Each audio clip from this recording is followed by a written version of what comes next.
আসসালামু আলাইকুম রহমতুল্লাহি ওবারাকাতুহু। জামাত চরমোনাই বাদ এনসিপি এবং জাতীয় পার্টি প্রধান বিরোধী দল হতে যাচ্ছে। কথাটা শুনে অনেকে আশ্চর্য হচ্ছেন, কিন্তু বাস্তবতা এটাই মনে হচ্ছে।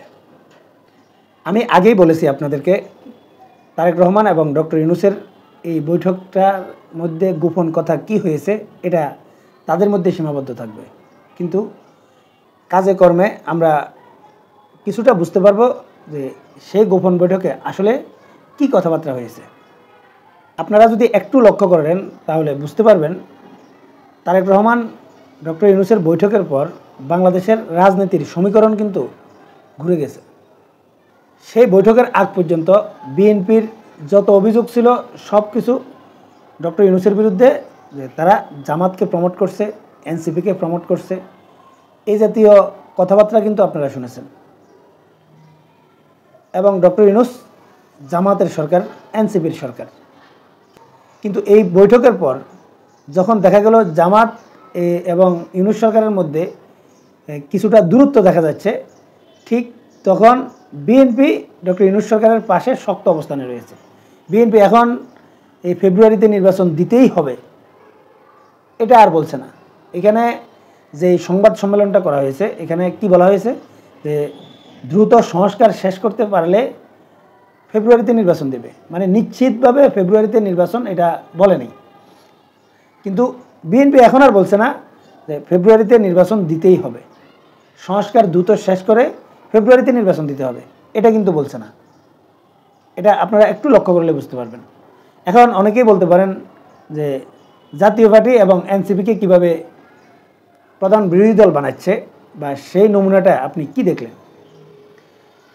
আপনারা অলরেডি দেখতে পাচ্ছেন যে জাতীয় পার্টি ভাঙনের মুখে আছে, মানে আবারও জাতীয় পার্টি ভাঙতেছে বা ভাঙবে এমন পরিস্থিতিতে, মানে জিএম কাদেরকে সরিয়ে জাতীয় পার্টি নতুন এক জাতীয় পার্টির উত্থান হতে যাচ্ছে, বা জিএম কাদেরকে জাতীয় পার্টি থেকে সরাতে চাইছে। ঠিক বিগত আওয়ামী লীগ সরকারের সময় রওশন এরশাদকে দিয়ে জাতীয় পার্টিকে ভেঙে ফেলার যেই সূচনা তৈরি করে জিএম কাদেরকে বাধ্য করেছে, ঠিক এখনও সেমভাবে জাতীয় পার্টির মধ্যে দুই ভাগে বিভক্ত করে জিএম কাদেরকে চাপ প্রয়োগ করছে, যাতে জিএম কাদের সরকারের কথা অনুযায়ী চলে। যদি জিএম কাদের সরকারের কথার বাইরে চলে তাহলে জাতীয় পার্টিকে দুই ভাগ করে দেওয়া হবে, জিএম কাদেরকে আউট করে দেওয়া হবে, অথবা জাতীয় পার্টি নিষিদ্ধের কবলেও পড়তে পারে। মানে সেই জাতীয় পার্টিকে নিয়ে আগেও যেরকম খেলাধুলা হয়েছে এখনও খেলাধুলা হচ্ছে।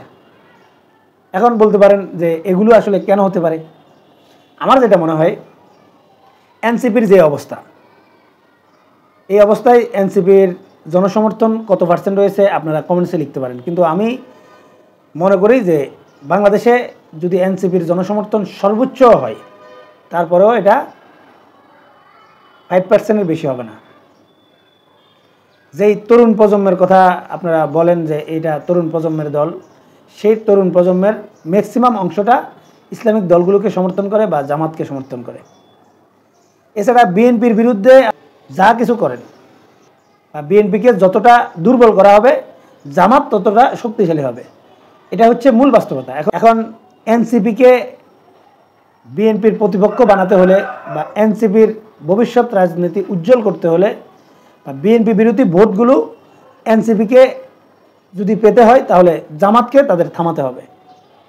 আর আপনারা জানেন যে বর্তমান সরকারের সবগুলো উপদেষ্টারা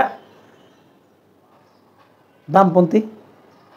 এমনকি এনসিপি যখন গঠন হয় সেই সময় এক্স শিবির, যারা আগে শিবির করত, এই জাতীয় লোকদেরকে বাদ দিয়ে এনসিপি গঠন করা হয়েছে। মানে এনসিপিকে পরিপূর্ণভাবে সহযোগিতা করে যাচ্ছে, বা এনসিপির রাজনৈতিক দলটাকে দাঁড়া করানোর চেষ্টা করছে, কিন্তু এই বর্তমান সরকারের উপদেষ্টারা বলতে পারেন ডক্টর ইউনূস সহ।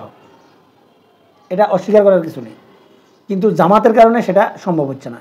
এখন জামাত যদি এই আগামী নির্বাচনে প্রধান বিরোধী দল হয়ে যায় তাহলে এনসিপির খানা থাকবে না, বা এনসিপি নামটা এর পরবর্তীতে আর কেউ মনে রাখবে কি না সন্দেহ রয়েছে। মানে জামাতকে নিয়েই আলোচনা হবে, জামাতকে নিয়েই মানুষের স্বপ্ন থাকবে। এখন অনেকেই বলতে পারেন যে জনগণ না চাইলে কি আসলে এটা সম্ভব কিনা।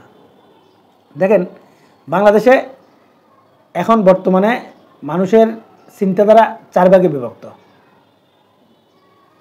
একটা হচ্ছে বিএনপি সমর্থক, একটা অ্যান্টি বিএনপি, আরেকটা হচ্ছে আওয়ামী লীগ সমর্থক, আরেকটা ইসলামিক দলগুলোর সমর্থক। এছাড়া আছে জাতীয় পার্টি। জাতীয় পার্টিকে আপনি যতই দুর্বল মনে করেন, তাদের একটা ভোট ব্যাংক রয়েছে, যেটা এনসিপির চাইতে অবশ্যই অনেক বেশি। এমনকি কাগজে কলমে এখনও জাতীয় পার্টি 3য় অবস্থানে রয়েছে।